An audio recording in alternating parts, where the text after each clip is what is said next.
kasih Hanif selaku host ya pada pagi hari ini.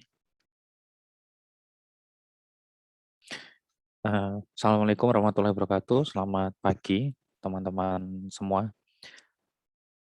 Sebelumnya perkenalkan nama saya Arya. Saya dokter muda di FK UNER bersama Yogi Prema ini juga. Saya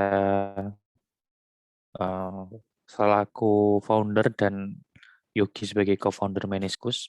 Jadi Meniscus ini sebenarnya merupakan komunitas. Jadi kita komunitas pecinta ilmu muskuloskeletal di FK UNER gitu ya ceritanya. Jadi memang ini berdiri dari awal tahun 2020 dan alhamdulillah kita sudah melakukan berbagai kegiatan. Jadi teman-teman ini kan sudah pada nge-follow dari IG-nya kita ya, official account.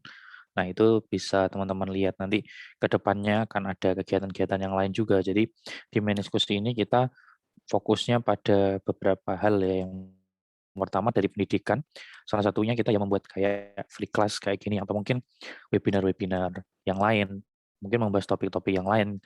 Kalau teman-teman ngelihat di IG kita kan sebelumnya udah sering ya banyak ada kegiatan yang lain yang kita udah adain gitu ya. Bahkan waktu tahun 2020 kemarin fokus kita itu bahasanya tentang COVID karena memang waktu itu memang lagi gencar-gencarnya ya edukasi COVID. Terus untuk free class ini sendiri kita sebenarnya nggak cuma ngadain sekali, makanya kan judulnya kan free class 1. Nah, pada free class 1 ini kita akan membahas tentang anatomi muskuloskeletal ya, atau ekstremitas yang bagian bawah ya. Nanti akan dibawakan oleh Bang Yogi Prema ini ya. Jadi beliau ini luar biasa. Nanti teman-teman tahu seperti apa topik atau materi yang disampaikan. Nah, rencananya kami juga akan mengadakan free class yang berikutnya. Kalau yang sekarang kan bahasanya kan ekstremitas inferior atau kaki. Nah, next kita akan adakan yang ekstremitas superior atau sekitaran tangan. Nah, itu nanti dengan sesi yang berbeda. Narasumbernya juga berbeda. Jadi, teman-teman karena sudah join di dalam grup kita, nah, jadi nggak perlu live karena nanti kita akan menggunakan grup yang sama juga bagi para peserta yang mau ikut free class yang berikutnya. Nah, mungkin setelah free class yang kedua nanti kita juga bisa juga punya free class lanjutan juga. Jadi memang ini kan kalau kita lihat sebagian besar adalah mahasiswa baru atau mungkin mahasiswa yang semester agak awal ya mayoritas. Jadi memang materi tentang anatomi ini sangat penting dan memang menjadi basic yang diajarkan biasanya antara semester 1 atau semester 2 di perkuliahan kayak gitu. Jadi teman-teman tetap stay di grup aja. Nanti kita akan ada informasi lebih lanjut perihal free class yang berikutnya atau mungkin kegiatan-kegiatan yang lain.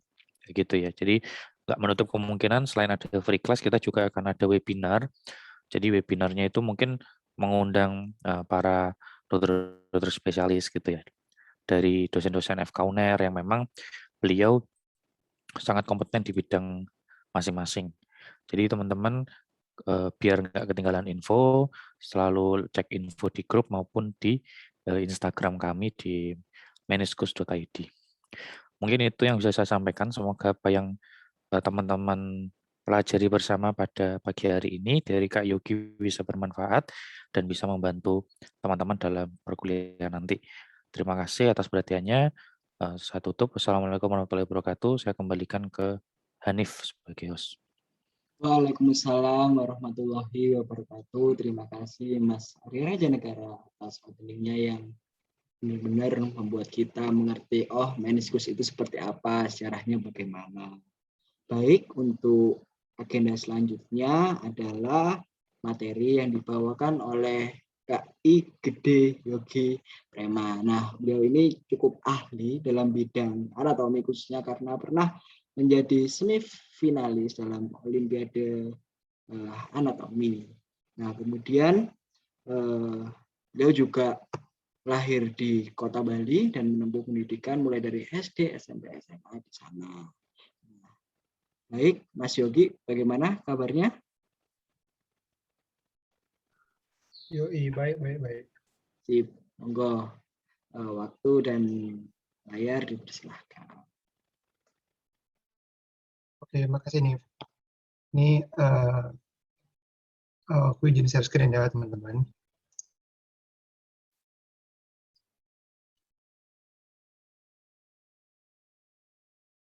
Oke, apakah sudah kelihatan? Sudah, Kak. Ya, Oke, aku mulai ya. Jadi ini hari ini tentang ekstremitas inferior, seputaran kaki lah ya. Ini sebelumnya aku perkenalkan diri lagi. Nama aku Yogi Pramananda, panggilannya Yogi. Aku angkatan 2017. Terus ini jadi kita hari ini belajar ekstremitas yang inferior. Dimana kalau dibagi lagi berdasarkan regionnya ada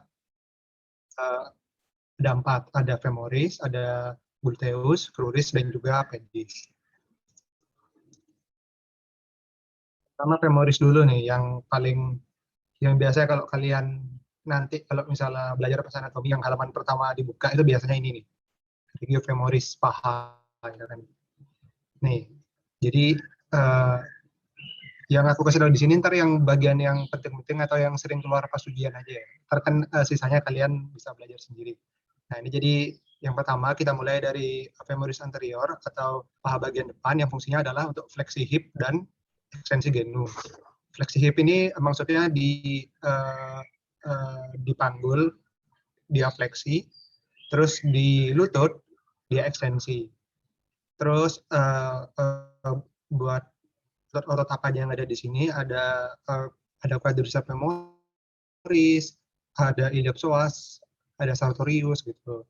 Terus yang inervasi, nervus femoralis. Tuh diingat-ingat ya, nama-nama ototnya sama inervasinya. Terus ini yang di femoris medial. Nah ini sebenarnya yang dia letaknya di medial, tapi juga sedikit ke bagian anterior. Dia berada di profundusnya dari yang femoris anterior tadi. Nah, aku pakai pointer aja. Ini femoris medial fungsinya buat adduksi hip. Ini pakai D kan. Kan ada 2 tuh. Yang biasanya bingung kalau aku pas maba itu. Ada adduksi, ada abduksi yang pakai B. Kalau aku cara ngingetnya, kalau yang pakai D dekat, berarti buat mendekatkan. Berarti yang sebaliknya B buat menjauhkan gitu mungkin. Nah, terus satu lagi dia fungsinya buat endorotasi hip. Endorotasi sesuai namanya, endo dalam, rotasi muter ya, buat muter ke dalam. Buat ototnya ada, gampang dihafal soalnya namanya sama semua. Musculus adductor longus, adductor brevis, adductor magnus, pectineus, sama gracilis. Yang menginervasi namanya nervus obturatorius. Kita lanjut lagi ke belakang sekarang, yang femoris posterior. Ini fungsinya kebalikan dari yang di anterior tadi ya. Jadi fungsinya buat ekstensi hip dan fleksi genu. Untuk ototnya ini dikit di sini, cuma ada musculi biceps femoris, musculus semimembranosus, sama semitendinosus. Buat yang menginervasi namanya nervus ischiadicus. Diingat-ingat ya, karena fun fact-nya nervus ischiadicus ini adalah nervus yang terbesar di badan manusia dan dia juga yang terpanjang. Biasa kalau nanti waktu praktikum, kalau misalnya kalian kesempatan buat praktikum offline, nanti di kadavernya, di mayat yang kita pakai belajar itu, kalian coba cari yang namanya nervus ischiadicus. Keren sih menurutku. Oke, kita lanjut. Ini ke suplai darahnya. Ada arteri sama vena. Ini hafalin salah satu aja, soalnya akan urutannya sama sebenarnya, cuma tinggal dibalik. Kalau arteri dia dari besar, cabang kecil, cabang kecil, cabang kecil. Kalau vena ya dibalik, dari cabang kecil ke besar kan gitu. Ini arteri femoralis. Dia asalnya dari arteri iliaca externa, berlanjut ke arteri poplitea. Itu. Terus selanjutnya ini, nah ini lumayan sering keluar nih di pertanyaan-pertanyaan ujian gitu. Ada namanya lakuna.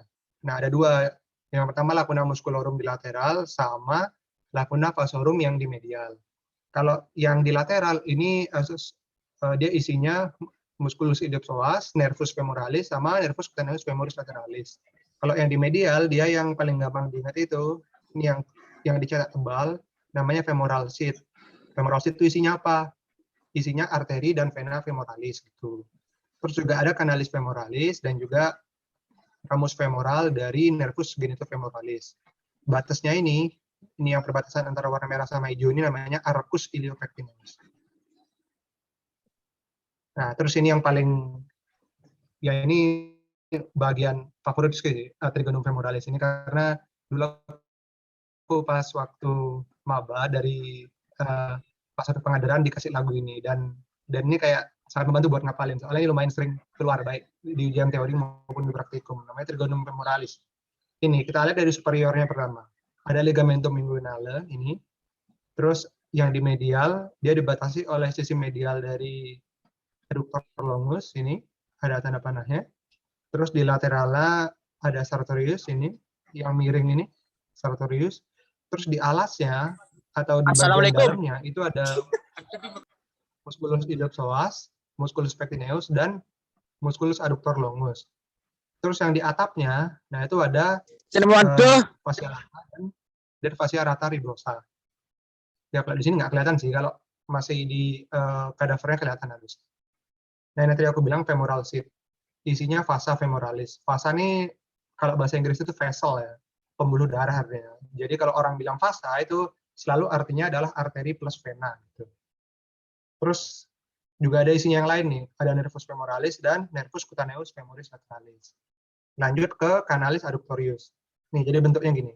Yang segitiga ini trigonum femoralisnya, terus yang di bawah ini canalis adductorius.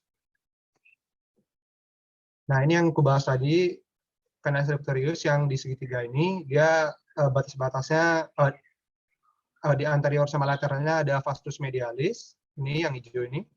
Terus di posteriornya ada adductor longus sama adductor magnus yang lebih gede ini. Terus di medialnya ada sartorius. Kalau di atapnya, maksudnya di yang nutup dia di bagian superficialnya ada namanya membran vasto-adductoria. Untuk isinya sendiri ini kurang lebih sama sih sebenarnya kayak trigonum femoralis karena dia kelanjutannya. Sama-sama ada vasa femoralis, cuma bedanya di sini nervusnya yang beda. Di sini yang masuk itu nervus venus sama nervus untuk musculus vastus medialis gitu. Jadi ini ya sering keluar juga nih.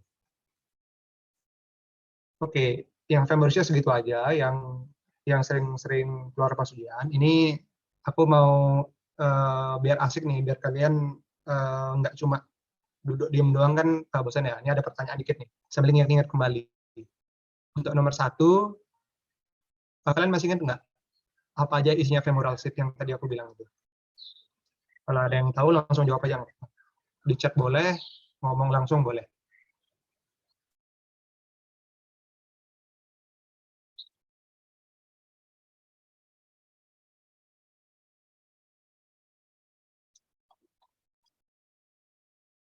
Yang mau menjawab? Ya, silakan bagi partisipan yang ingin menjawab, dipersilahkan, kita sambil-sambil. Itu di kolom chat sudah ada yang menjawab.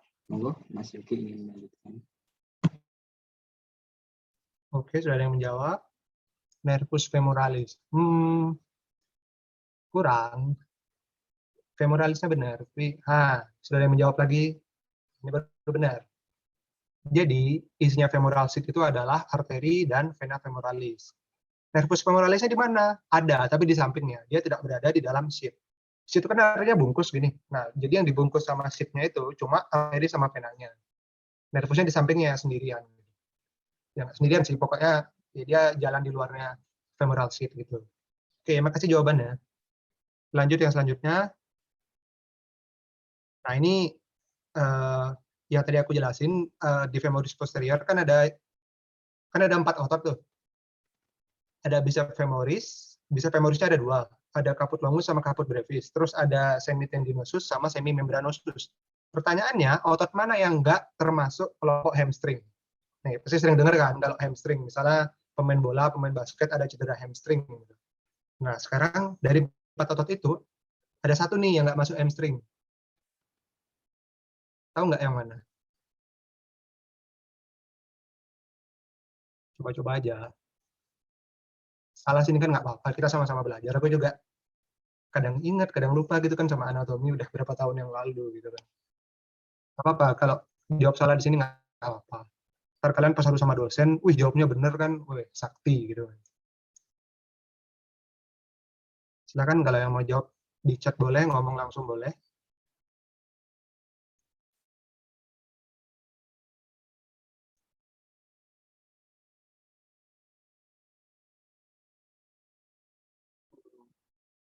Mungkin aku kasih tahu langsung aja. Jadi yang tidak termasuk kelompok otot hamstring itu adalah bicep femoris yang kaput brevis. Brevis artinya apa? Pendek. Kan ada yang longus, ada yang brevis. Nah, longus, long, panjang. Brevis, pendek dia. Gitu. Jadi di antara 4 otot di femoris posterior yang tidak termasuk hamstring, cuma satu, yaitu bicep femoris caput brevis. Nah, diingat-ingat ya. Sering ditanya nih juga soal ujian. Oke, kita lanjut ke gluteus. Ini pantat ya, karena yang paling besar, bukan yang paling besar sih, yang paling terlihat biasanya kalau di uh, di bagian belakangnya paha itu kan pantat pasti.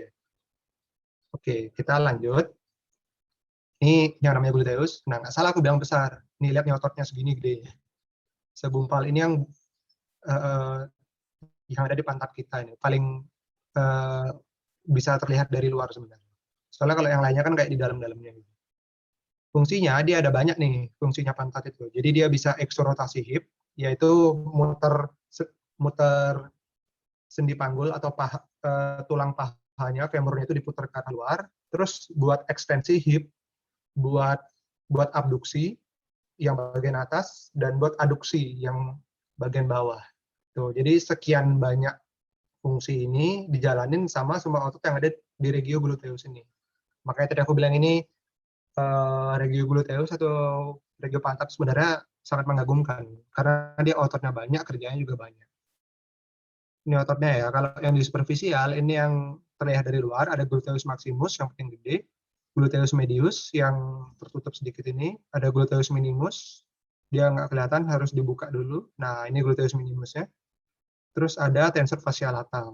Tensor fascia lata di samping sini, di bawahnya tractus iliotibialisnya ada. Terus yang selanjutnya profundus, yang fungsinya buat eksorotasi. Nah, ini spesial juga, karena dia jumlahnya spesifik, 6. Semua otot yang posisinya horizontal. Yang nggak horizontal banget sih, cuma dibandingin sama gluteus kan miring gini arahnya atau vertikal. Profundus ini, dia arah serat ototnya itu horizontal. Ada piriformis, ada obturator externus, ada obturator internus, ada gemellus yang superior dan inferior, dan ada quadratus femoris. Nih, semuanya ada di sini nih. Ini piriformis, ini gemellusnya, ini ada 2 ini. Terus ini obturator internus, ini quadratus femoris ini yang kecil ini. Terus ini gemellus superior, ini gemellus inferior, gitu. Itu nggak terlalu banyak ya. Ini cara kalau dari aku pribadi, kalau ada orang yang bilang belajar anatomi dihafal, aku bilang enggak. Anatomi itu nggak perlu hafal. Kamu cuma perlu membayangkan. Karena namanya anatomi itu dia ilmu eksak. Satu-satunya mungkin yang bisa dibilang eksak di FK itu ya anatomi ini. Ya kalau dia letaknya di situ, nggak mungkin tiba-tiba kaki meleset ke kepala gitu kan, nggak mungkin. Itu kalau aku dulu bayangin ya, karena aku juga cara belajar visual, jadi aku lihat dari arah serat ototnya nih. Nih kayak ini misalnya. Ya ini deh yang horizontal. Karena dia fungsinya buat eksorotasi, bayangin kalau dia kontraksi, dia bakal gerak searah sama serat ototnya ke horizontal kan. Jadi kalau dia di sininya ditarik nih, seret ketarik kontraksi, bayangin apa yang terjadi sama otot pahanya, muter dia keluar. Tuh, kalau aku sih gitu bayanginnya dulu. Soalnya aku memang nggak terlalu jago dan nggak suka ngapal juga, jadi aku cari cara supaya nggak perlu ngapalin. Tuh. Terus ini pembuluh darahnya nggak terlalu banyak sih, cuma ada 3, gluteus superior, ini gluteus inferior bawahnya, sama arteri obturator. Cuma 3 itu aja sih yang sering ditanyain maksudnya. Cabang-cabangnya banyak, cuma dulu aku nggak mau dan ya aku ngapalin yang keluar-keluar di ujian aja ya kan. Terus ini sarafnya kurang lebih sama. Ada nervus gluteus superior, gluteus inferior, nervus ischiadicus yang aku bilang tadi paling panjang paling gede, sama nervus obturatorius. Nah, terus ini kalau kalian perhatiin tadi di gambarnya di sini tuh, nah ini ada di antara piriformis ini kayak ada lubang di atas sama lubang di bawahnya, terus ada yang keluar dari sana. Nah, itu ada dua, namanya foramen suprapiriformis, artinya di atas piriformis, sama foramen infrapiriformis, yang dia di bawah dari piriformis. Kan piriformisnya, ini lubangnya atas bawah. Kalau yang atas, dia cuma dua isinya. Fascia gluteus superior sama nervus gluteus superior. Yang bawah, bukan cuma sih, ya banyak, cuma dia karena yang tadi superior, kalau yang inferior ya isinya fascia gluteus inferior. Gitu. Terus ada fascia pudenda interna, ada gluteus inferior, ada pudendus ischiadicus, sama cutaneus femoris posterior. Nah, kalau misalnya kalian nanya, ini cara memahaminya gimana, Kak? Kan ini banyak banget. Tadi katanya buat anatomi nggak perlu ngapal. Iya, memang nggak perlu ngapal. Jadi kalau ada dua gini, struktur dua yang berdekatan, pahami yang isinya lebih dikit. Nih, kayak ini misalnya ini ada 2, terus ini ada 6. Ya, yang 6 ini nggak usah dihafalin, hafalin yang 2 ini aja. Jadi, kalau misalnya ada pertanyaan, yang ditanyain yang infrapiriformis, nah kalian ingat, yang isinya suprapiriformisnya cuma 2, berarti selain 2 ini, pasti masuk ke infrapiriformis, gitu. Gampangnya segitu, trik-triknya gitu. Oke, kita mari mengingat kembali, barusan tadi aku bilang, nervus apa yang melewati foramen suprapiriformis? Boleh ngomong, boleh di chat.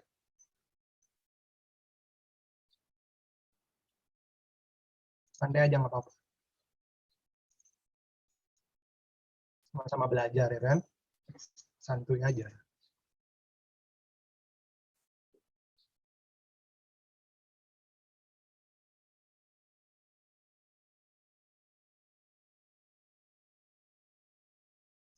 Oke, sudah ada yang jawab. Nervus gluteus superior. Oke, benar. Nah, gitu. Jadi, belajar anatomi itu, kalau tidak mau ngapal, cukup dibaca berulang-ulang sampai akhirnya kalian kebayang nih di kepala kalian, visualisasinya kaki itu gimana sih, pantat itu gimana, paha itu gimana.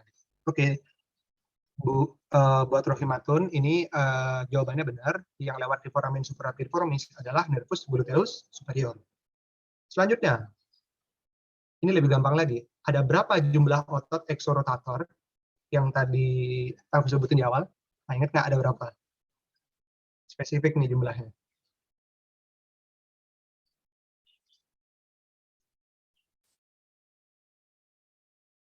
Nggak dikit, tapi nggak banyak juga.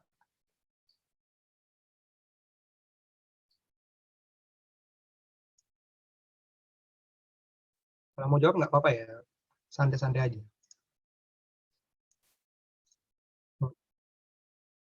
Oke, sudah ada 2 orang yang menjawab, 3 orang, oke. Jawabannya bervariasi, keren.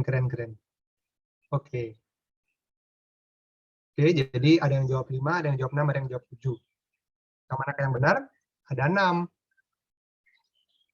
Kita hitung bareng-bareng ya, kita balik lagi nih ke slide yang awal.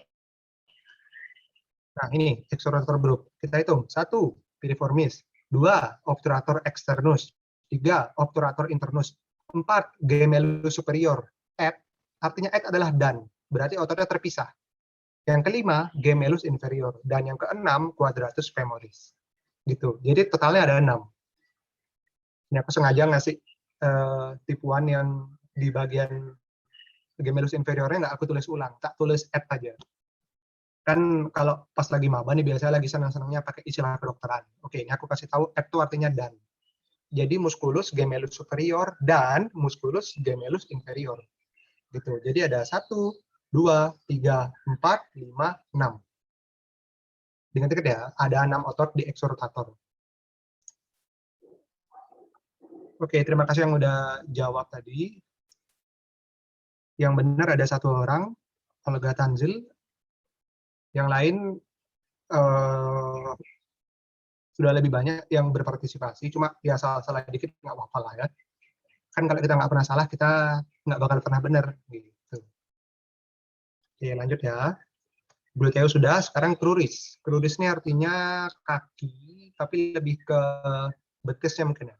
Kaki yang di bawah lutut. Oke, yang pertama ada poplitea. Poplitea ini loh, yang poplitea itu ini, yang area berbentuk belah ketupat ini. Jadi batas-batasnya ada 4. Di superomedial ada semimembran sama semitendinosus. Di superolateral ada bicep femorisnya nih. Terus di inferomedial ada gastrocnemius yang kaput medial.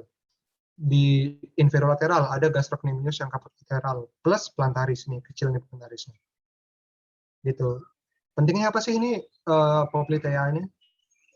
Ya, penting karena dia berisi struktur yang sering keluar pas ujian.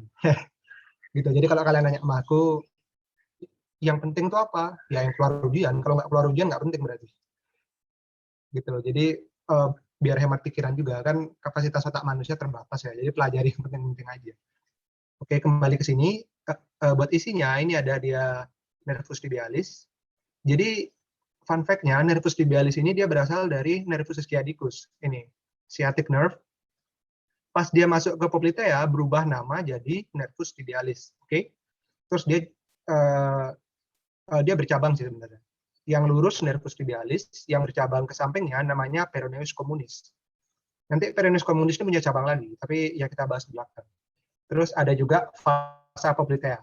Ingat tadi aku bilang fasa artinya vena dan arteri. Jadi ada vena dan arteri poplitea. Oke. Buat isinya poplitea ini ada 3 ini. Nervus tibialis, nervus peroneus communis, dan fasa poplitea. Oke, ini genu, lutut. Ini struktur yang simple sebenarnya. Tapi justru karena simple jangan sampai salah ya. Ini sering kalau kalian yang seneng bola, kan sering banget tuh atlet sepak bola biasanya cedera ACL, cedera PCL gitu kan. Nih, jadi kalau kalian dulu belum tahu ACL PCL apa, pas masuk FK jadi tahu nih. Nih, jadi yang namanya ACL itu adalah anterior cruciatum ligamentum. Ini di sini dia. BTW ini yang aku lagi sorot sekarang ini gambar lutut kalau lagi dia fleksi. Jadi ini lututnya kayak dia nekuk gitu.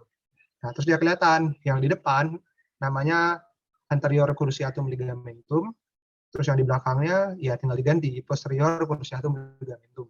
Terus yang di samping juga ada, tinggal ganti lagi namanya jadi lateral dan medial gitu. Gampang nggak? Semuanya sama-sama cruciatum ligamentum, cuma ada anterior, ada posterior, ada medial, dan ada lateral. Kenapa namanya cruciatum?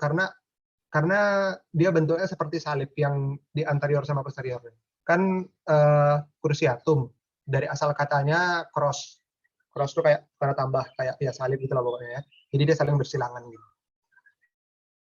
Fungsinya biar lututmu ini nggak copot gitu. Jadi makanya kalau orang yang cedera ACL PCL itu bisa dibilang lututnya itu copot karena dia struktur yang menyangganya ini rusak. Jadi dia buat jalan itu susah. Tuh. Nah, terus meniskus nih sesuai sama logonya tadi kan. Cuma ya yang di logonya versi bagusnya lah ya. Ini kan versi di manusia aslinya nih. Nah, ini meniskus itu. Meniskus itu fungsinya buat mangkok sih dia. Mangkok dari tulang femurnya ini.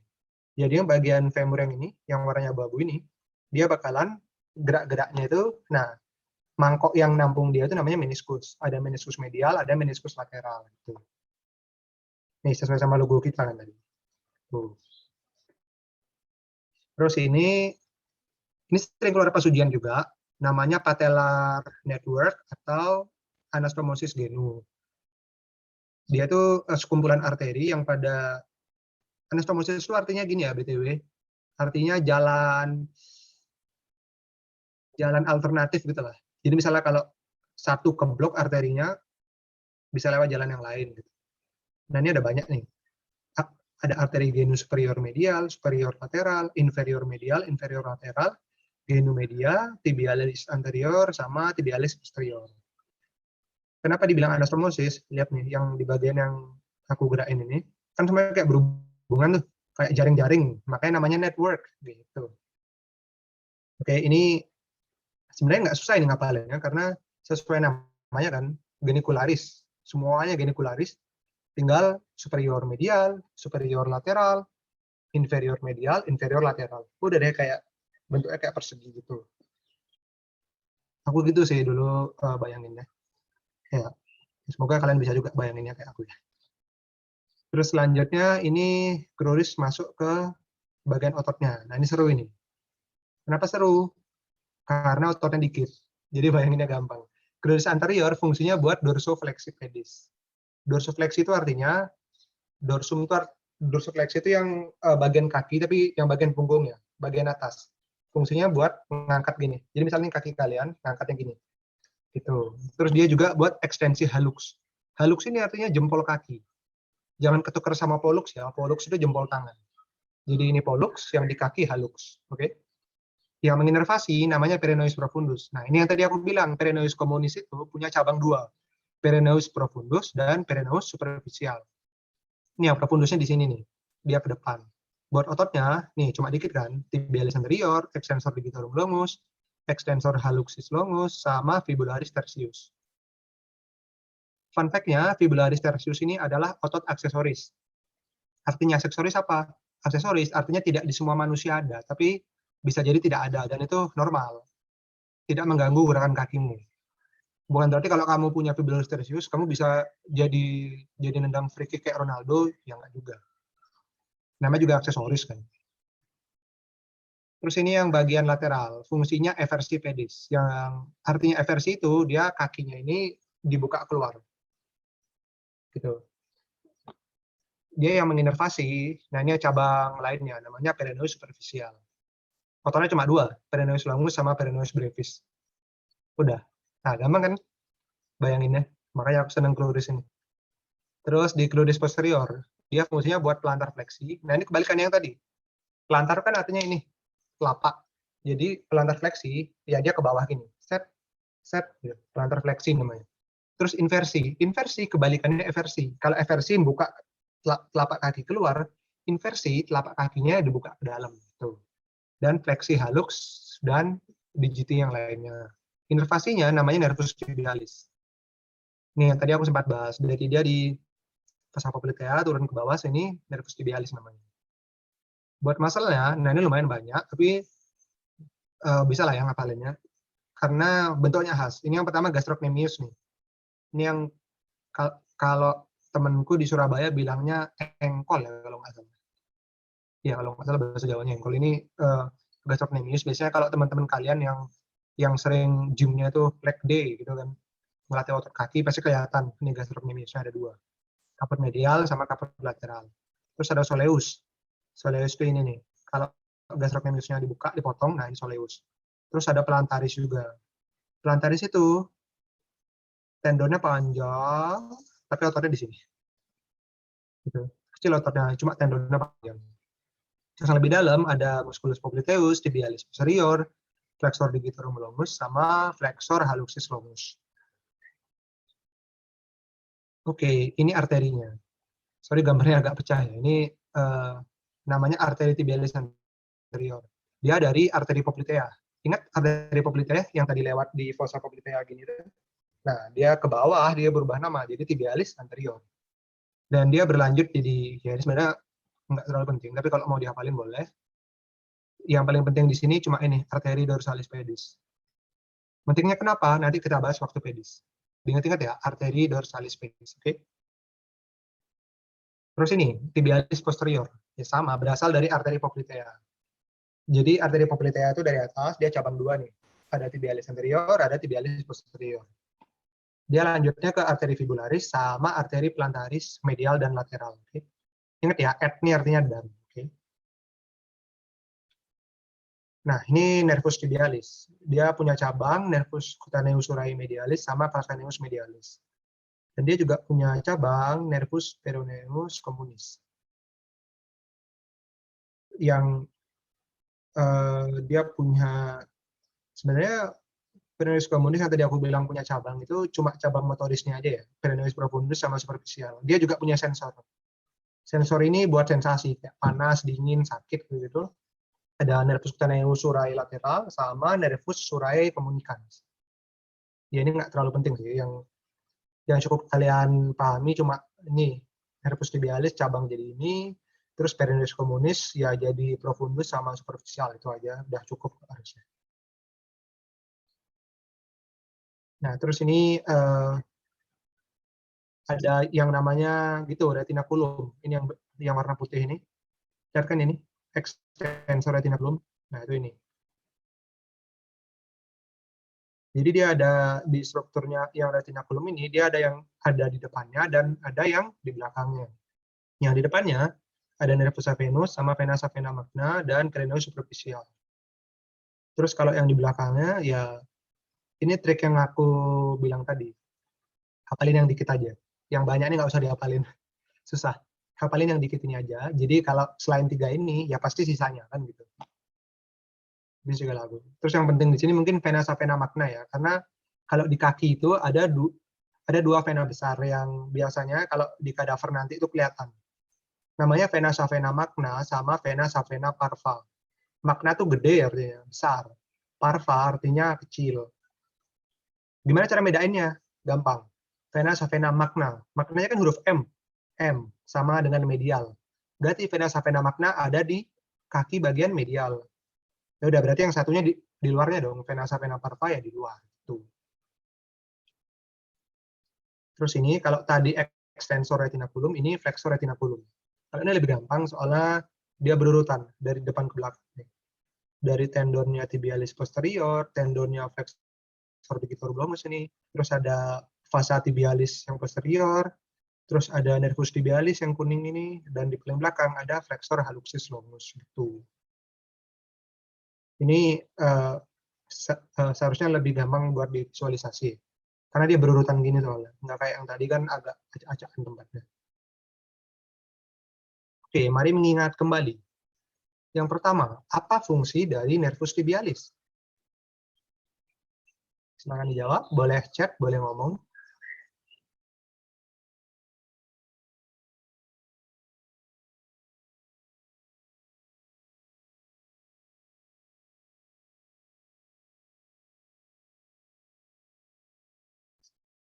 Santai aja ya, salah nggak apa-apa, kan bisa tahu benar.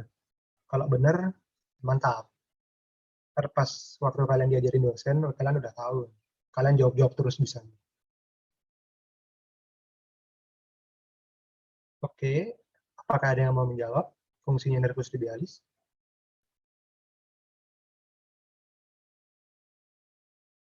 Nah, mungkin bahasa tadi terlalu begini ya. Jadi fungsinya nervus tibialis ini karena dia yang pertama kalian harus ingat nervus tibialis itu ada di kaki depan atau belakang? Belakang kan? Oke, di belakang. Jadi fungsinya otot-otot yang ada di cruris posterior itu apa? Bayangin kalau dia kontraksi. Seret, dia kontraksi. Bagian apa yang bergerak? Telapak kakinya. Telapak kakinya bergerak kan ke bawah. Nah, jadi namanya plantar fleksi. Oke. Tuh. Dengan dekat ya, nervus tibialis fungsinya plantar fleksi.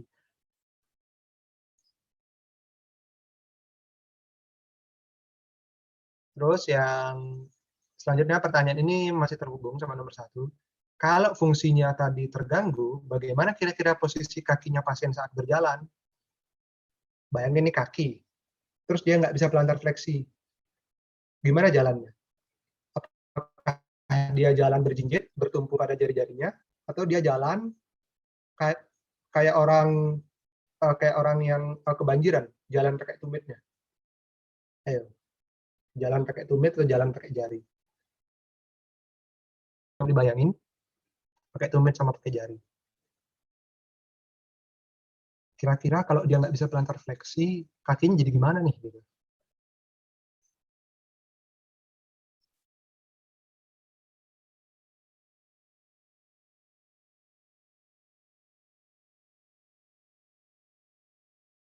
Oke, sudah banyak yang jawab. Ada 3 orang. Mantap. Yang harus kalau aku biasa di kelas juga gini guys. Jadi aku jawab aja. Dosen nanya tak jawab. Dosen nanya tak jawab. Lebih sering benar apa lebih sering salah? Jelas lebih sering salah. Namanya juga mahasiswa. Nggak apa-apa jawab aja. Salah nggak apa-apa, biasa. Dosen tuh nggak mungkin marah kalau kita salah. Kecuali kalau kalian koas, salah ya dimarahin sih. Tapi maksudnya kalau pas lagi preklinik ya salah jawab aja. Paling ketawa doang dosennya. Oke, ada 3 orang yang udah jawab. Semuanya pada jawab pakai jari. Oke, Jadi jawabannya benar sih kali ini. Jadi yang benar itu kalau dia fungsi pelantar fleksinya terganggu, coba kita bayangin bareng-bareng. Kaki, kalau dia pelantar fleksi, dia bakal posisinya jalan pakai jari benar. Tapi sekarang fungsinya terganggu. Jadi dia nggak bisa nih jalan pakai jari. Jadi dia bakal jalannya sebaliknya, jalan pakai tumit, gitu ya. Cara bayanginnya gitu.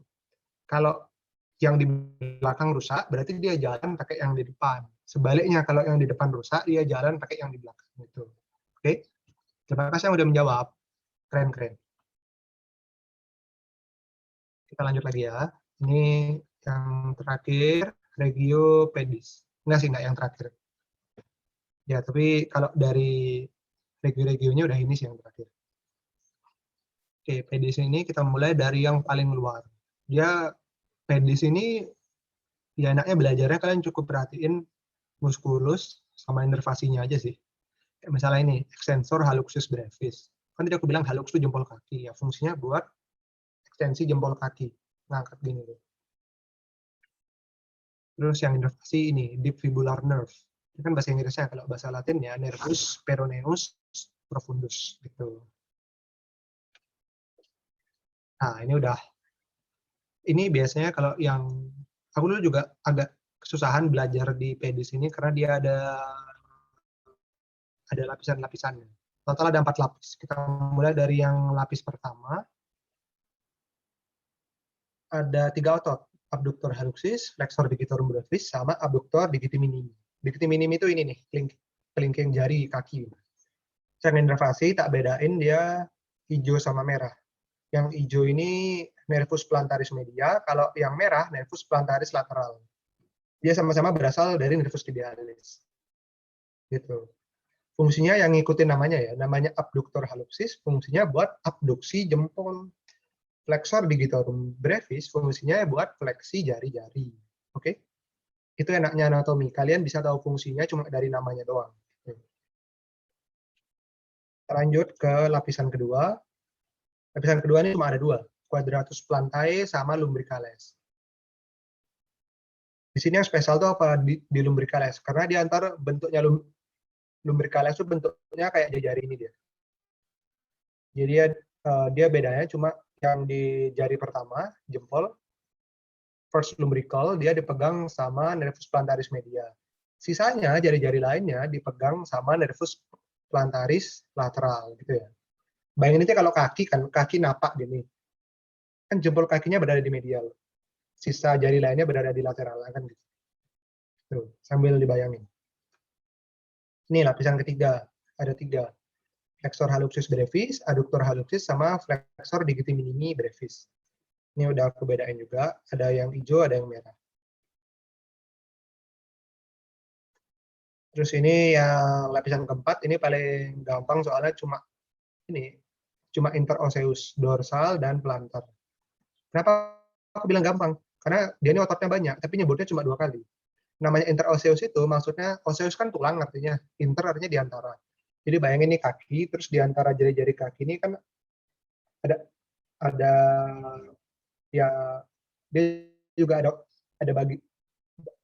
dia ada bagian yang buat geraknya, bagian otot-ototnya. Nah, itu disebut dengan otot interosseus. Gitu. Ada dorsal, ada plantar. Karena kaki kan gitu deh, ada dorsal, ada plantar. Tuh. Terus ini arterinya.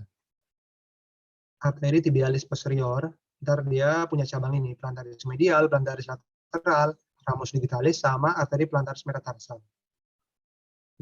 Ya ini nggak sering keluar ujian sih, cuma yang setahu aja.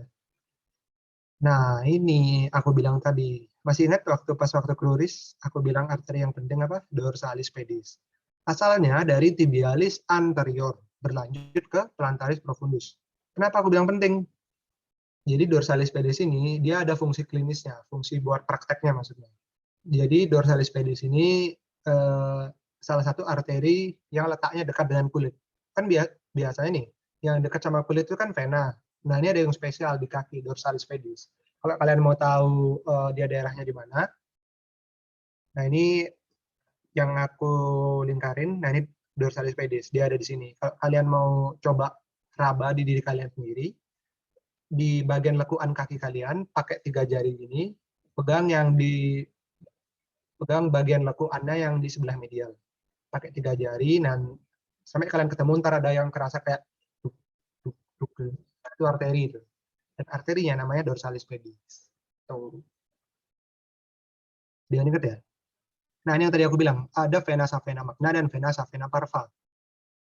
Masih ingat cara bayanginnya gimana? Savena magna, huruf M. Berarti ada di medial. Bener nggak? Bener. Great saveinous vein. Ini ya. Terus yang di lateral, vena savena parva. Ini, small saveinous vein. Dia ada di sebelah lateral. Cara tahu medial lateralnya gimana? Lihat jempolnya. Jempol kaki selalu berada di medial. Oke? Jempol kaki selalu berada di medial. Beda sama tangan. Tangan kalau posisi anatomisnya kan gini, jempolnya malah ada di lateral. Tuh. Oke, terus ini nervus tibialis, dia cabang jadi 2, plantaris lateral sama plantaris medial.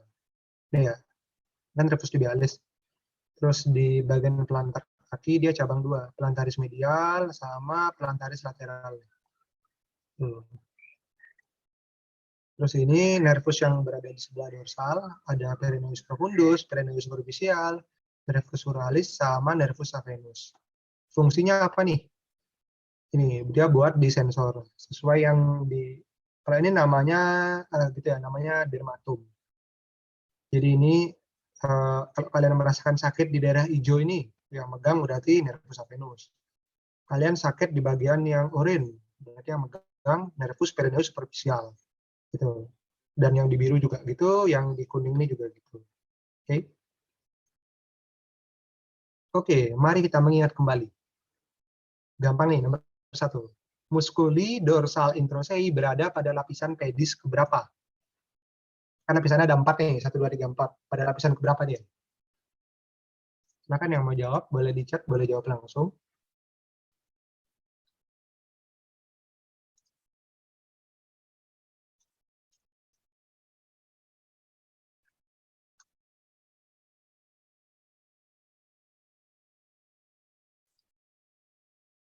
Mantap, banyak yang jawab. Nah, terus ya, mantap. Nah, kalau banyak yang jawab gini aku seneng nih jadinya. Lapisan keempat, benar. Semuanya benar kok. Gila, keren. Deket ya, soalnya ini penting, lumayan membantu. Dia sering keluar ujian kalau pas lagi praktikum atau pas lagi teori. Pas kalian baca dorsal introseus, interoseus, oh iya lapisan keempat gitu. Dia selain dorsal introsei juga ada dia yang plantar introsei ya. Itu sama-sama lapisan 4. Pertanyaan selanjutnya, arteri apa yang berada superficial sehingga terasa saat diraba dengan jari? Ini yang aku bilang tadi yang penting. Ayo, nama arterinya apa? Tahu nggak? Boleh di chat, boleh dijawab langsung. Oke, sudah ada jawaban yang masuk. Mantap. Sekali lagi yang jawab ternyata banyak. Keren. Dari kalian sudah mulai bisa membayangkan ya, mana yang penting di anatomi, mana yang kurang penting, mana yang tidak penting. Nah, yang penting-penting saja. Nah, oke, sudah banyak jawaban yang masuk, dan sekali lagi jawabannya benar semua. Mantap. Arteri yang di superficial itu arteri dorsalis pedis. Nice. Kita lanjut ya. Regionya udah selesai nih, tapi ada satu lagi yang penting di ekstremitas inferior, yaitu plexus lumbosacral. Kenapa ini penting? Karena ini dia yang namanya plexus itu dia keluar langsung dari tulang belakang. Nah, kalau di kaki ini namanya lumbosacral. Berasal dari 2, yaitu lumbar dan sakral. Lumbarnya ntar dilambangkan L, terus sakralnya dilambangkan S sesuai huruf depannya. Oke, ini yang lumbal. Jadi lumbal yang di dalam kurung ini maksudnya dalam beberapa orang bisa ada dan bisa enggak. Karena balik lagi, dia kan yang tadi aku bilang variasi itu. Jadi tiap manusia itu pasti punya variasinya dan nggak di semua manusia sama. Tuh. Dia ada L1 sampai L4. Ini L1, iliohypogastricus, dan nervus ilioinguinalis. Terus L1, L2, nervus genitofemoralis. L2, L3, cutaneus femoris lateralis. L2, L4, nervus femoralis, dan nervus obturatorius. Ini sebenarnya ada cara ngapalinnya yang gampang tuh, dulu kalau teman-temanku dibikin lagu sih. Ntar coba aku lihat lagunya. Oh ya, torak 12 sampai lumbar 1, iliohypogastricus. Lumbar 1 saja, ilioinguinalis, genitofemoralis 1, 2. Gitu, ntar panjang lagunya sampai ke bawah. Ntar coba tak kirimin di grup telegramnya. Aku kayaknya masih ada VR-nya deh. Ya kalau nggak ada VR-nya ntar aku yang nyanyi deh. Nah, lumayan kan bisa dengar-dengar suara nyanyi ya. Oke, lanjut. Ini plexus sacralisnya S1 sampai S3. Ini ada gluteus superior, gluteus inferior, ischiadicus, sama cutaneus femoris posterior. Kalau kalian mau belajar visualnya, kalian belajar dari sininya boleh nih. Dari gambar-gambar saraf ini boleh. Cuma kalau saranku, karena dia cuma dikit ya, ntar dari lagunya tuh ada 4S1 gluteus superior, 5S2 gluteus inferior, 4S3 nervus ischiadicus, S1 3 cutaneus femoris posterior. Dari lagunya tukang bakso. Ya ntar aku kirimin deh lagunya kalau ingat. Tolong diingetin ya, sering lupa soalnya. Oke, plexus lumbus sakral cuma segitu doang. Pertanyaannya, masih ingat Kak, nervus ischiadicus tersusun dari radik saraf berapa? Tadi aku nyanyiin tuh. 4S1 gluteus superior, 5S2 gluteus inferior. Bla bla bla bla bla. Nervus ischiadicus. Ah, inget Kak? Oke, udah ada yang jawab. Oke, satu orang menjawab, yang lain ada yang mau jawab lagi. Oke, memang lebih mudah menghafal pakai lagu ya, kayak ingat terus. Bayangin, aku tahu lagu itu tahun 2017 nih. Karena aku masuk 2017, sampai sekarang masih ingat. Oke, jawabannya benar semua, mantap. L4 sampai S3, sesuai lagunya. 4 S3 nervus ischiadicus. Oke, terus pertanyaan selanjutnya, nervus apa yang dibentuk oleh L2 sampai L4? Masih ingat tidak? Ini ada lagunya juga sih. Bentar, bentar.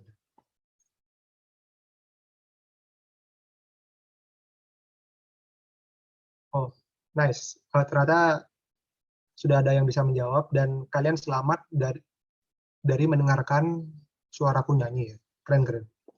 Pas ini yang pada jawab cepet nih takut dengar suaraku nyanyi ya, makanya langsung dijawab. Nggak, bercanda. Ini oke, ada yang jawab 1, ada yang jawab 2. Oke. Jadi, yang benar jawabannya 2. Nervus femoralis dan nervus obturatorius. Gitu. Tapi jawab 1 aja sebenarnya udah benar, karena ya kan ya nggak salah juga. Kecuali pertanyaannya sebutkan 2 nervus yang dibentuk L2, L4. Jawab 1, ya harus jawab 2 kan. Tapi kalau pertanyaan begini, jawab 1 aja udah benar. Cuma ya balik lagi, jawaban yang lengkapnya adalah nervus femoralis dan nervus obturatorius. Mantap, sudah semakin banyak yang jawab benar. Senang aku. Kita lanjut. Nah, karena ekstremitas inferior sudah selesai, sekarang kita masuk ke soal-soal. Panasin otak dikit yuk. Nah, kan mumpung hari Minggu nih, pasti pada gabut juga di rumah ya. Ya, kalau misalnya nggak gabut kan kalian nggak ikut di sini. Nggak, bercanda. Kita panasin memori-memori kita yang sudah kita belajar tadi. Seperti biasa ya, kalau yang mau jawab boleh di chat, boleh langsung ngomong aja nggak apa-apa.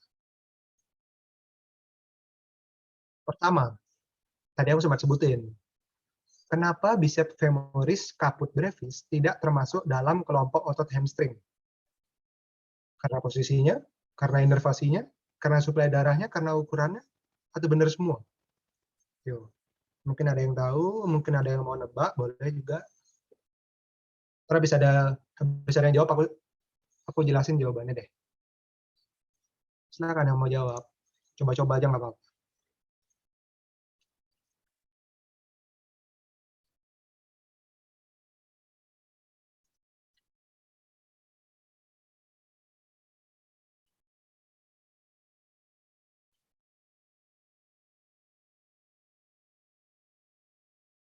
Oke, sudah ada yang jawab. Artisia jawab E. Ada lagi yang jawab, Isna ini jawab B, ada yang jawab B, ada yang jawab A. Oke, seperti yang kuduga, jawabannya sangat bervariasi di sini. Terima kasih yang sudah menjawab. Tapi jawaban yang benar adalah B, karena inervasinya. Ini fun fact atau ya sekedar nice to know aja. Tapi kalau kalian mau ingat-ingat boleh. Kenapa bisa femoris yang kaput brevis nggak masuk hamstring? Karena inervasinya dia beda sendiri. Jadi kan otot hamstring itu ada 4. Bicep femoris, caput longus, brevis, semimembranosus, sama semitendinosus. Nah, tiga yang pertama ini, bicep femoris, caput longus, semimembran, sama semitendon, dia diinervasi sama nervus ischiadicus. Sementara bicep femoris, caput brevis, dia diinervasi sama peroneus communis.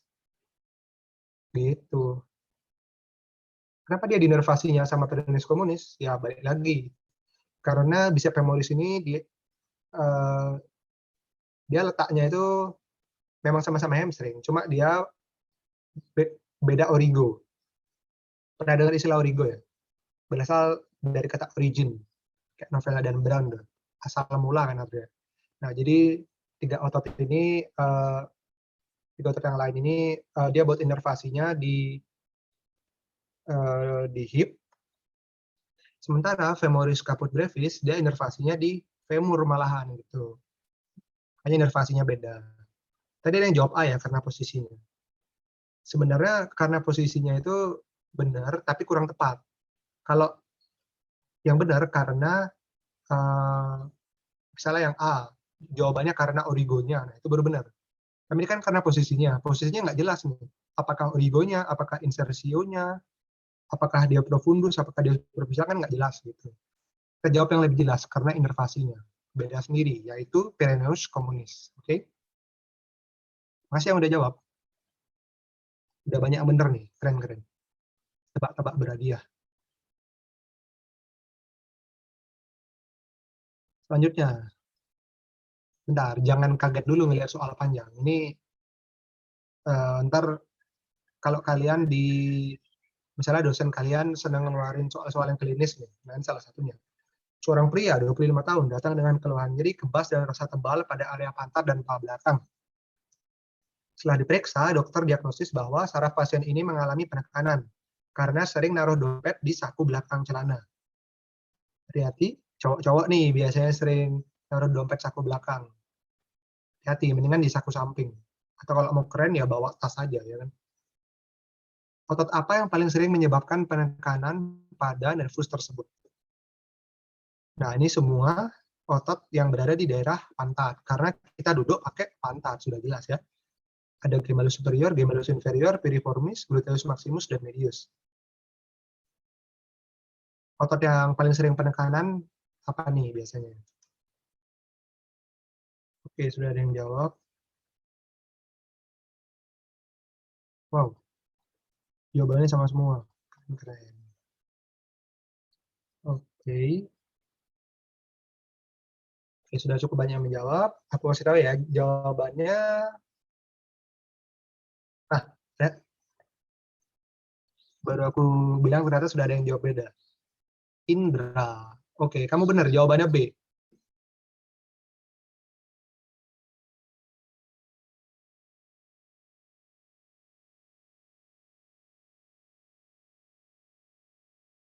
Oh bukan, sorry.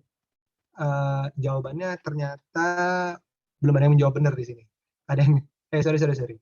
Jadi jawabannya bukan D, bukan B, bukan E. Jawabannya C. Piriformis.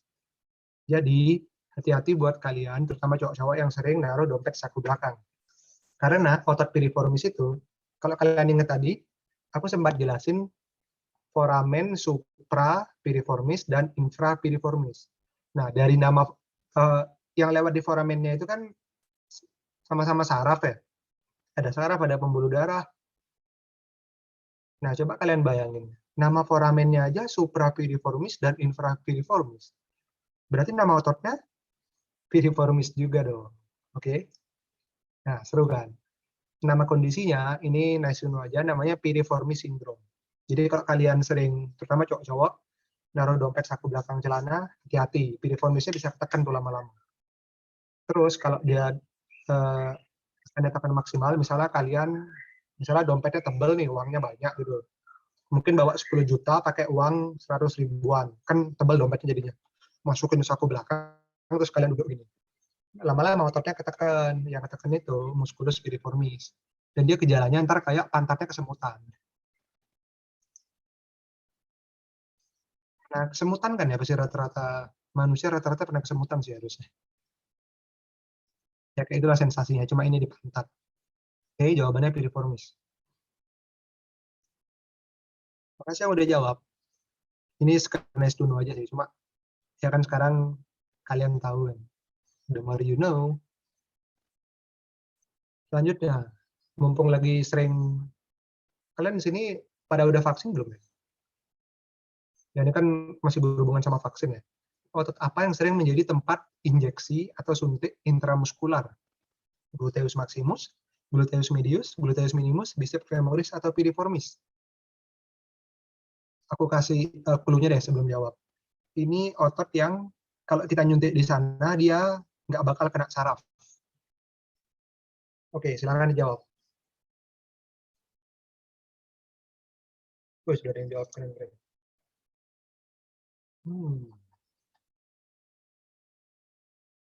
Oke. Oke.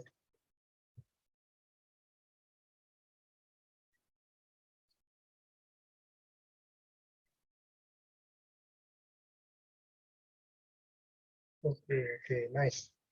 Ada banyak yang jawab, ada yang jawab A, ada yang jawab B, ada yang jawab C. Jadi, oke, jawabannya yang benar adalah B, gluteus medius. Mungkin yang jawab A ini mungkin karena mikirnya otot yang paling besar di pantat itu gluteus maximus ya. Makanya disuntiknya di sana biar nggak kena saraf. Gitu. Tapi itu sebenarnya justru malah berisiko. Karena saking besarnya gluteus maximus ini, kalau kita salah nyuntik, bisa-bisa yang kesuntik di nervus ischiadicusnya. Nah, tadi yang aku bilang kan, ischiadicus itu nervus terpanjang dan terbesar di manusia. Bayangin kalau kalian nyuntik di daerah gini, gluteus maximus. Karena pas lagi sial nih, pas kena di bagian nervus ischiadicusnya, crash gitu. Kalian maunya nyuntik otot, malah yang kena apa yang terjadi sama pasiennya, lumpuh. Hati-hati ya. Ini penting nih buat kalian nanti ke depannya kan, siapa tahu kalian diminta jadi vaksinator kan. Siapa tahu jadi vaksinator. Pas waktu preklinik, ya seharusnya pas klinik sih, tapi kalau misalnya preklinik ada yang nawarin kan gas-gas aja. Jadi jawabannya gluteus medius. Kenapa? Karena kalau kalian tadi ingat gambarnya, gluteus medius itu dia ada di atas. Dia di dekatnya crista iliaca, di pantat bagian atas. Nah, di sana nggak ada saraf yang lewat. Aman kalau disuntik di sana. Tuh, jadi kalau nyuntik jangan sampai di pantat yang besarnya ini. Suntik yang di atasnya di sini. Namanya gluteus medius. Oke. Kasih yang udah jawab. Next. Oke. Aku kayaknya memang suka soal klinis ya. Sekalian-kalian nice to know aja ini. Oke, pasien dengan kondisi pes equinus mengalami gangguan pada nervus apa? Oke, sebelum gini tak kasih clue, namanya pes equinus itu dia pasiennya jalan dengan secara berjinjit. Jalan pakai jari. Mirip nih mas soal yang tadi aku bilang. Pertanyaannya sekarang, kalau dia pasien datang dia jalan cuma bisa pakai jari gini, bertumpu pada jarinya berjinjit. Yang gangguan nervus apa coba? Yo. Udah banyak yang jawab. Oke.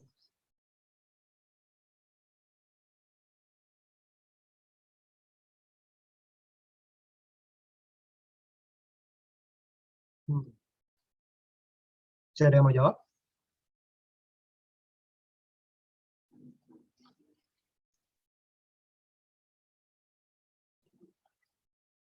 Oke, jadi jawaban yang masuk ini semua pada jawab B ya. Oh, ada jawaban yang baru masuk, jawab C. Ada lagi yang jawab C, oke. Jadi antara B sama C. Oke, sebelum aku kasih tahu jawabannya, kita bayangin lagi ya. Pes equinus, dia kondisi yang berarti pasien itu berjalan dengan posisi berjinjit, jalan pakai jarinya doang. Nah, kalau bayangin kaki, dia kalau berjinjit, berarti dia bergeraknya ke bawah kan. Tuh. Terus kalau dia gerak ke bawah, maksudnya pasien itu bisa ngerakin telapak kakinya ke bawah, tapi dia nggak bisa nih gerakin ke atas. Berarti yang rusak adalah fungsi dorsofleksinya, bukan plantar fleksinya. Justru plantar fleksinya bisa, makanya dia cuma bisa jalan dengan berjinjit, karena bagian telapak kakinya masih bisa plantar fleksi, bawa ke bawah. Makanya dia jalannya jinjit. Nah, justru yang rusak adalah bagian dorsofleksinya. Di mana nervus yang tugasnya dorsofleksi adalah nervus peroneus profundus. Oke. Yang jawab C udah benar. Yang jawab B, mungkin yang masih terbayang soal yang tadi waktu pasti regio kloris ya. Sengaja tak bikin beda nih soalnya, biar belajar dari sana ya. Jadi kalau dia jalan pakai jari kakinya doang, artinya dia plantar fleksinya normal, tapi dia nggak bisa ngangkat kakinya. Dan sebaliknya, kalau dia jalan pakai tumit gini, dia fungsi dorsifleksinya normal, tapi dia nggak bisa bawa ke bawah, plantar fleksinya yang rusak. Gitu. Nah, kalau dia jalan pakai tumitnya gini doang, itu baru yang rusak, namanya nervus medialis. Oke? Pasti yang udah jawab. Lanjut lagi. Nah, ini plexus lumbus sakral yang cuma 2 slide tadi itu. Pertanyaannya, yang manakah yang merupakan cabang langsung? Ingat, cabang langsung.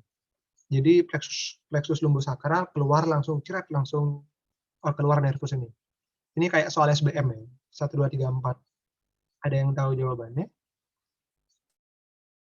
Kan kalau di SBM soal gini jawabannya A 1, 2, 3, B 1, 3, C 2, 4, D 4 doang, E benar semua. Nah, coba dah. A, B, C, D, E, atau kalian sebutin yang nomor berapa aja yang benar nggak apa-apa. Coba-coba aja.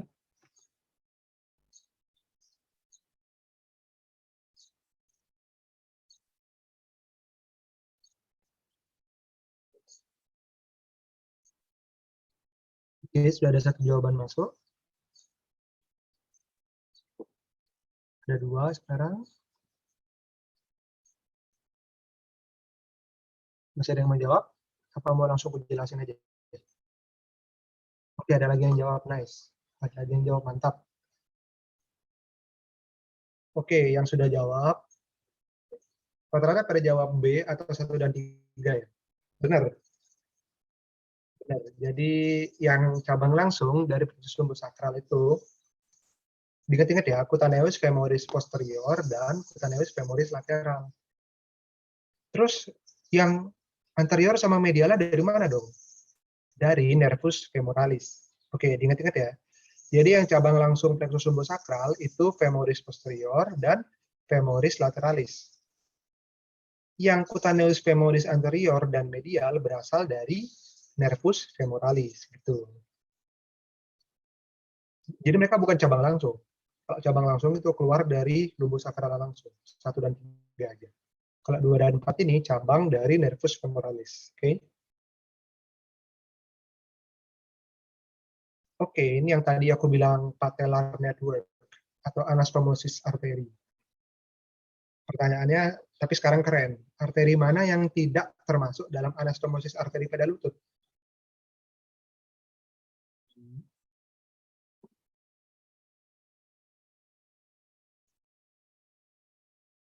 Ada yang mau jawab? Kalau mau jawab di chat langsung boleh, ngomong boleh.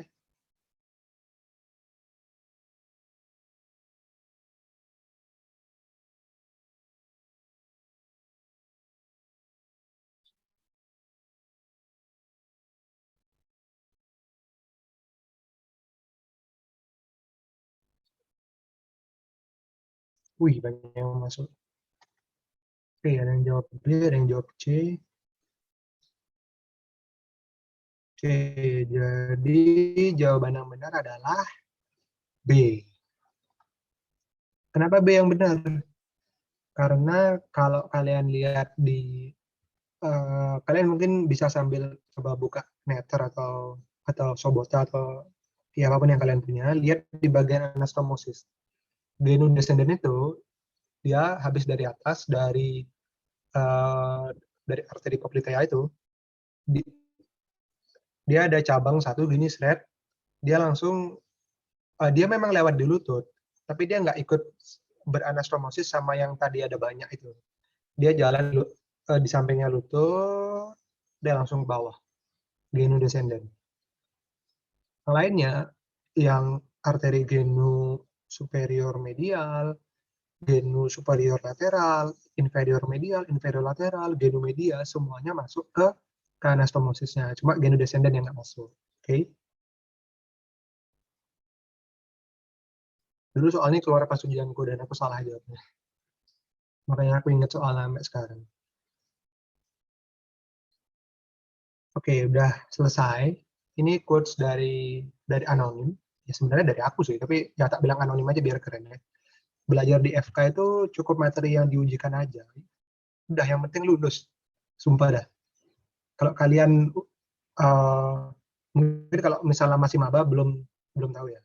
Tapi mungkin di sini ada yang udah ada yang semester 4, semester 6 gitu. Pasti tahu. Belajar FK itu dari PPT dosen aja sumpah udah banyak, Bro. Belajar PPT dosen aja banyak. Kadang satu blok itu PPT dosennya bisa 30-40-an. Ya kalau kalian bisa belajar nyicil dari awal blok, bagus. Tapi kalau kayak aku baru belajar hamin seminggu itu biasanya ya mau nggak mau belajar yang dari PPT dosen aja kan. Gitu. Jadi tips terakhir dari aku, belajar di FK itu belajar materi yang diujikan aja, yang penting lulus. Terus kita tahunya materi yang diujiin dari mana? Nah, kalian bisa belajar dari latihan soal tahun-tahun sebelumnya, minta sama kakak kelas kalian kan bisa tuh. Soal-soal yang keluar di blog itu tahun sebelumnya apa aja. Terus kalian perhatiin juga tuh yang di kelas. Biasanya dosen itu nggak pernah ngasih ujian atau pertanyaan di luar dari yang dia jelasin. Jadi pas di kelas kalian catat yang sering diomongin bagusannya apa, kira-kira yang penting mana, yang nggak mana. Terus ntar belajar PPT-nya juga. Udah. Tuh. Belajar textbook boleh-boleh aja, tapi kalau aku pribadi buat yang waktunya dikit atau yang nggak suka baca banyak kayak aku ya kita akali belajar pakai PPT dosen aja biar belajar itu dari materi yang dijelasin dosen dan yang dikeluarin pas ujian itu aja gitu. Sudah sangat cukup kan, yang penting lulus kalau FK ini. Tapi misalnya kalian mau belajar lebih, mau dari textbook, dari jurnal gitu, ya nggak masalah. Cuma ini tips dari aku, bebas mau diikutin mau enggak. Kan tiap orang punya cara belajarnya sendiri, oke? Oke, segitu dulu presentasi dari aku. Terima kasih. Baik, terima kasih banyak Mas Yogi Prema atas materinya dan quote-nya yang ada di akhir. Yang penting lulus. Apalagi tadi juga sempat nyanyi, suaranya sangat merdu. Ya, semoga teman-teman yang dengerin itu semakin semangat untuk mendengarkan apa yang disampaikan di kegiatan pembelajaran free class pagi hari ini. Kemudian tadi juga ada titipan dari founder kita, Kak Arya Rajanegara, kepada seluruh teman-teman yang tadi menjawab pertanyaan, kemudian berdiskusi. Silahkan menghubungi beliau via Telegram dengan format memperkenalkan nama, kemudian asal, dan keperluannya apa. Nah, lanjut aja. Monggo teman-teman di sini kalau ada yang ingin bertanya atau kurang jelas tentang materi tadi, silahkan disampaikan di kolom chat atau raise hand agar bisa langsung bertanya ke Mas Yogi. Ya, monggo. Kak, aku kurang paham tentang materi ini, atau Kak, tolong dijelasin ulang bagian yang mana gitu. Silahkan bisa mengetik di kolom chat. Atau mau cerita, ya anatomi itu gimana? Kan biasanya anatomi itu pelajaran awal-awal di perkuliahan. Nah, ketika SMA nggak pernah merasakan dunia kampus, ketika masuk, kok langsung ketemu anatomi.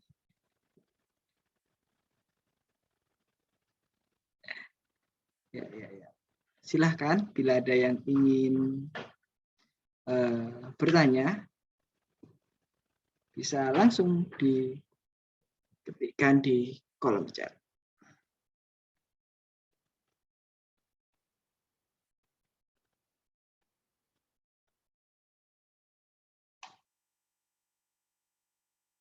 Nah, ini ada salah satu orang, Japri ke saya, dia bilang, bingung banget Kak, emotnya sedih, banyak kata-kata baru. Nah, gitu gimana Mas Yogi? Kata-katanya yang dipelajari kan belum pernah kita dengarkan sebelumnya. Oke. Memang sebelumnya terima kasih buat pertanyaannya. Jadi ini mungkin ya struggle-ku juga pas waktu maba gitu ya kan, karena aku ini bukan dari latar belakang orang yang suka biologi lah bisa dibilang kan. Kalau pas SMA gitu dibilang kalau mau masuk FK harus bisa biologi. Aku nggak suka biologi malah. Itu makanya aku banyak istilah-istilah yang kayak ya istilah-istilah asing, bahasa-bahasa Latin itu bingung. Nah, tapi kalau buat anatomi itu tips yang pertama, kalian harus pertama tahu posisi anatomis. Posisi anatomis itu kayak yang misalnya kalian buka netter di halaman pertama, yang ada gambar orang berdiri gini, posisi tangannya gini, bukan gini ya.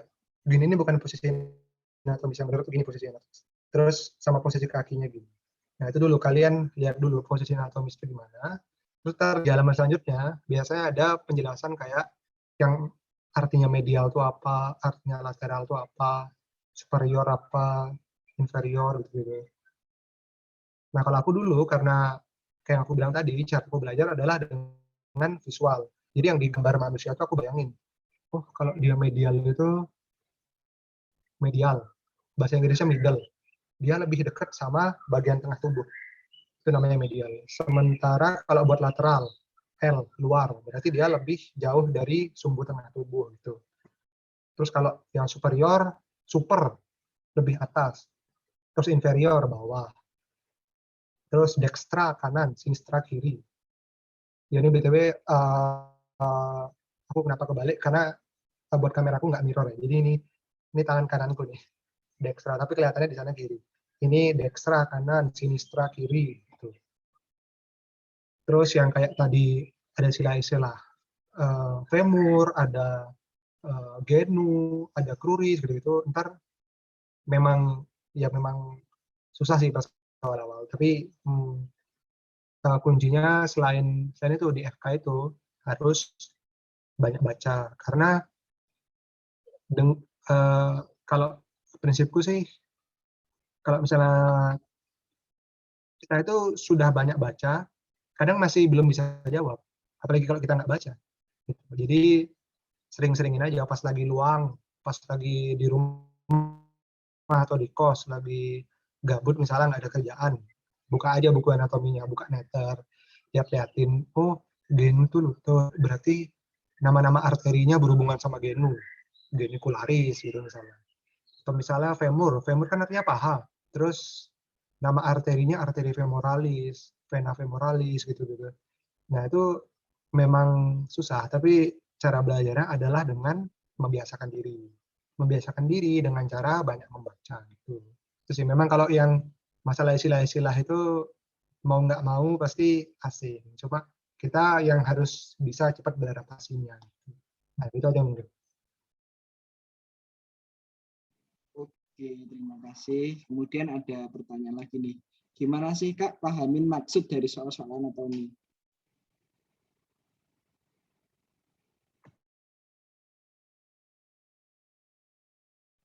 Ya kan soal anatomi itu mungkin ya berbeda ketika SMA.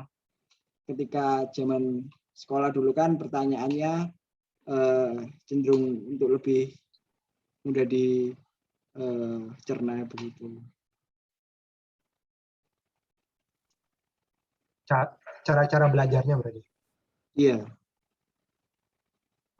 Kalau aku ya ini personal ya kalau dibagi karena aku cara belajar aku itu visual bukan audio atau bisa sih kinetik cuma lebih dominan visual. Jadi aku sebagai orang visual, aku di kelas harus memperhatikan.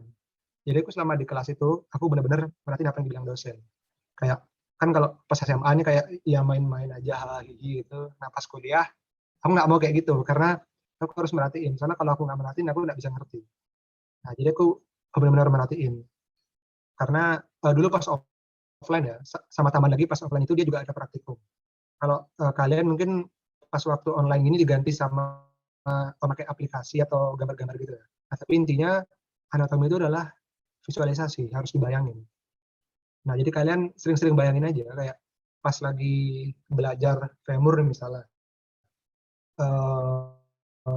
Belajar tentang di paha. Kalian bayangin yang di sana ada quadriceps femoris, terus ada sartorius yang miring, terus ada trigonum femoralisnya gitu. Nah, itu memang kalau aku pribadi dengan cara dibayangin sih gitu.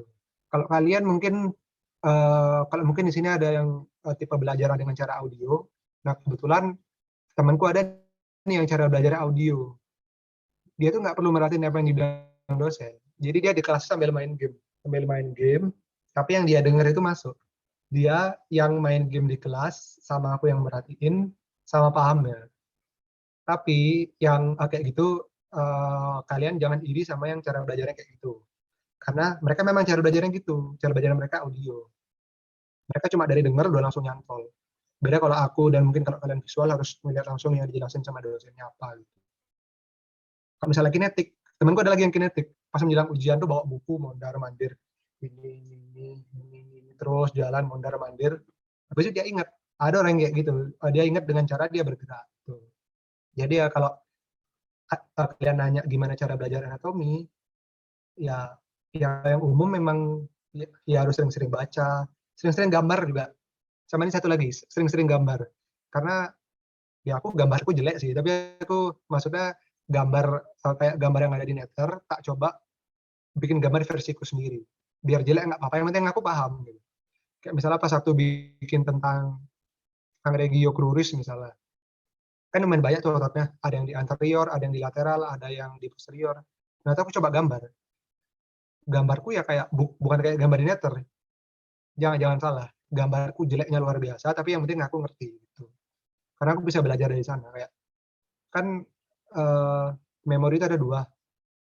Bukan ada dua sih, ada banyak sebenarnya. Kalau kita cuma lihat, kita cuma ingat bentar. Kalau kita ngelakuin, kita bakal lebih ingat. Makanya kenapa kalau pas anatomi, aku saranin juga kalian sering-sering belajar sama teman-teman kalian. Tanya jawab, terus saling tebak-tebakan. Kayak, bro coba tebak, nama otot yang ada di sini apa? Gitu misalnya. Terus kayak, oh ini.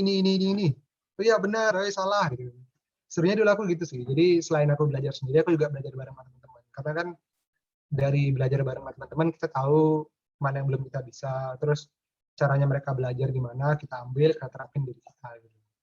Intinya di FK itu sering-sering belajar sambil bersosialisasi. Karena teman-teman kalian di FK ya pasti tahu lah, sini kan masih FK semua, tahulah gimana seremnya anak-anak FK tuh kalau udah belajar kan. Apalagi kalau yang ditanya, bro kamu udah belajar belum? Belum belajar sama sekali, tapi besok dapat A, pasti ada teman kalian yang seperti itu, pasti ada. Nah, dari yang kayak gitu, kalian deketin, kalian cari tahu cara belajarnya gimana, kalian pancing-pancing, kalian tanya dia, terus dari jawabannya kalian ingat, oh iya jawabannya gini ternyata, terus kalian cek di buku, oh bener, gitu. Jadi gitu, cara belajar anatomi dan semua pelajaran di FK lainnya gitu. Perhatiin dosen di kelas, bikin catatan atau gambar sendiri, dan yang terakhir jangan lupa sering-sering tanya jawab sama teman. Gitu. Dan aku dari dulu maba sampai sekarang pas koas aku kayak gitu sih. Tiap mau ujian bikin grup sama teman-temanku yang satu stase kan sekarang kalau koas. Misalnya stase penyakit dalam, aku baru ujian hari Jumat kemarin. Nah, aku bikin grup sama teman-temanku yang satu stase, terus saling tanya jawab. Yang satu ngasih kasus, yang lain jawab. Terus gantian aku yang ngasih kasus, yang lain jawab gitu. Cara belajarnya kayak gitu sih, biar karena kalau belajar sendiri, jujur, materi FK itu terlalu banyak buat dipelajari sendiri. Jadi sering-sering aja belajar bareng ya. Kayak gitu mungkin. Baik, mungkin karena keterbatasan waktu ini ada pertanyaan terakhir. Kak, izin bertanya, kalau kram yang biasanya di bagian betis disebabkan kenapa dan otot apa yang kena? Terima kasih banyak. Dan mungkin closing statement yang Mas Yogi sampaikan kepada teman-teman. Oke, jadi kram di bagian betis ya. Bagian betis yang mana? Kan ada banyak ini, kayak yang tadi aku bilang, betis aku nganggapnya di sini ya bagian kruris berada. Kruris itu ada 3, ada di kompartemen yang anterior, bagian depan, ada di lateral, sama ada di posterior, di belakang. Tergantung kalian kramnya di mana. Dan itu pentingnya tahu anatomi itu gitu. Misalnya kalian pas waktu futsal, terus ngelihat teman kalian ada yang kram, terus dia bilang, aduh sakit banget gitu. Terus kalian tanyain, oh, kramnya bagian mana? Terus dia nunjuk di betis yang bagian depan misalnya. Ini di sini sakit banget, aduh nggak bisa jalan, nggak bisa nendang bola gitu misalnya. Nah, di situ kalian harus paham struktur ototnya di sana. Oh, dia kram di bagian depan, berarti betis bagian depan, crucis anterior. Yang ada di crucis anterior, yang paling luar, musculus tibialis anterior. Mungkin tibialis anterior. Gitu. Ya udah, berarti tinggal kalian tahu tibialis anterior, fungsinya buat dorsofleksi kan tadi, buat angkat gininya kaki, dorsofleksi. Nah, caranya supaya nggak kram, yang pertama harus posisiin dia istirahat dulu, ya kan, biar dia rileks. Habis itu, kram itu ada 2, dia bisa balik sendiri sama yang biasanya terus-terusan dia ketarik gini. Kalau misalnya nggak terlalu sakit, dibiarin balik sendiri nggak apa-apa. Tapi kalau teman kalian udah sakit-sakit banget sampai dia nggak bisa jalan, kita bantu dengan cara kita gerakan ke arah sebaliknya. Kayak tadi misalnya dia kram di bagian depan, betis bagian depan. Terus muskulus yang berada di betis bagian depan fungsinya buat dorsofleksi nih. Nah, berarti caranya supaya misalnya dia kram itu kan, kram itu artinya dia kontraksi ototnya berlebihan kan. Jadi dia bakalan dorsofleksinya berlebihan sampai dia keangkat gini. Nah, caranya kita bantu pelan-pelan. Pelan-pelan ya, jangan dipaksa. Pelan-pelan dibalikin ke arah sebaliknya ke plantar fleksinya. Sambil kita pegang, kita tenangin dia pelan-pelan, suruh dia tarik nafas biar gitu, biar dia rileks juga, balikin ke plantar fleksi. Nah, semestinya kalau dia gitu ya dia bisa balik lagi sih. Kalau dari pengalamanku selama ini gitu, kayak bergunanya aku paham anatomi pas waktu masih ada temanku yang kram pas futsal tuh gitu. Cuma beda lagi kalau kamu futsal sama anak-anak FK ya pada bisa nolongin dirinya sendiri kan. Kalau misalnya kalian futsal sama teman-teman kalian yang di luar FK gitu. Terus sekalian sama penutup ya. Jadi ya penutupnya buat kalian sih, karena mungkin beberapa dari kalian masih maba juga, terus lagi kondisi pandemi kayak gini, jadi belajar online pasti nggak asik kan. Aku tahu, aku koas online udah hampir sudah 7 bulan dan semua nggak enak banget, kayak ya mau nggak mau kita cuma belajar, bangun, tidur, ngeliat laptop, ngerjain tugas, presentasi, bosan banget kan. Mungkin kalian juga gitu. Besok nggak ketemu teman juga, masa maba nggak ketemu teman kan mana enak ya kan gitu. Tapi ya jangan sampai itu jadi penghalang buat kita belajar, karena prinsipnya FK itu belajar di mana saja, kapan saja, selama sempat. Kalau udah nggak sempat, ntar pas waktu kayak pas ada kegiatan lain, ada tugas kepanitiaan, organisasi, itu kan susah nyari waktu belajar. Jadi dibiasain dari maba itu sempat-sempatin belajar, walaupun dalam kondisi online. Kan justru karena online kita coba cari cara belajar lain, bisa di YouTube, bisa di aplikasi yang anatomi 3D yang bisa diputar-putar itu. Gitu. Pokoknya jangan menyerah buat belajar. Dan kalau misalnya di awal kalian ngerasa pelajaran susah, kalian ngerasa kok teman-teman yang lain udah pinter, aku belum belajar sama sekali, nggak apa-apa, santai. Semua orang pasti bakal ngerti pada waktunya kalau cara belajar kalian benar. Jadi temuin cara belajar kalian, terus belajar semaksimal mungkin. Dan cuma itu aja. Aku balikin ke host deh. Ya, terima kasih banyak atas nasihatnya, motivasinya daripada Kak Yogi. Kemudian closing statement tadi juga menutup perjumpaan kita di siang hari ini. Semoga apa yang kita pelajari bisa bermanfaat untuk perkuliahan kita ke depannya. Kemudian saya juga mengingatkan kepada teman-teman yang tadi menjawab kuis, kemudian berdiskusi, bertanya, bisa menghubungi Kak Arya Rajanegara melalui Telegram yang sudah ada di grup dengan ketentuan memperkenalkan diri, kemudian asal dan keperluannya seperti apa. Kemudian jangan lupa untuk follow terus dan pantau terus akun dari Meniskus untuk mendapatkan informasi yang bermanfaat.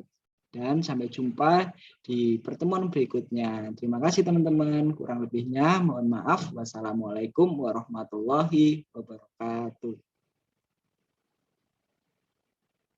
Oke, terima kasih teman-teman. Dadah, selamat melanjutkan aktivitas.